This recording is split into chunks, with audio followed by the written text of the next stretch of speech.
And continuing coverage now in a trial that we've been covering for you out of Western Massachusetts. A jury trying to decide the fate of Adam Lee Hall. The Hells Angels member is accused of killing 3 people in order to prevent them from implicating him in other crimes.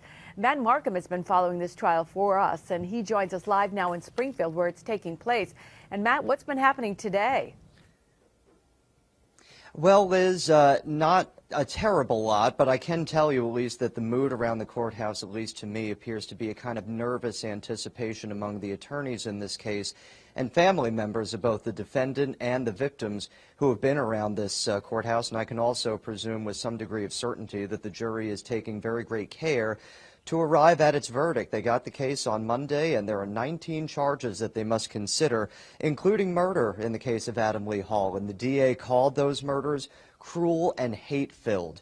You'll remember back in 2011 that the bodies of David Glasser, Edward Frampton, and Robert Chadwell were found buried in Beckett. Adam Lee Hall is the first of 3 accused in this crime. There will be other trials to follow for the other 2 men who were accused in these murders. The prosecution in this case relied very much on witness testimony, admitting in the trial that there really was not very much physical evidence that it could point to, but said that with some degree of certainty there was a great deal of evidence that the witnesses in this case brought forward to play to Adam Lee Hall's alleged motive in these killings.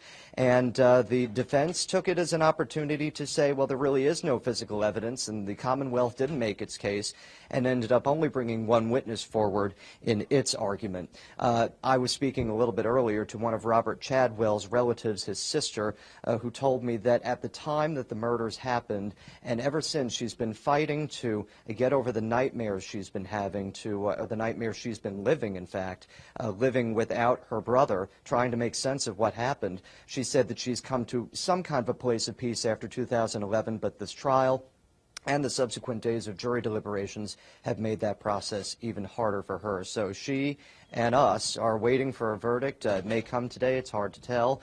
And when it does, we will, of course, be here to tell you what happens in the Adam Lee Hall murder case. Reporting now live in Springfield, Massachusetts, Matt Markham, CBS 6 News.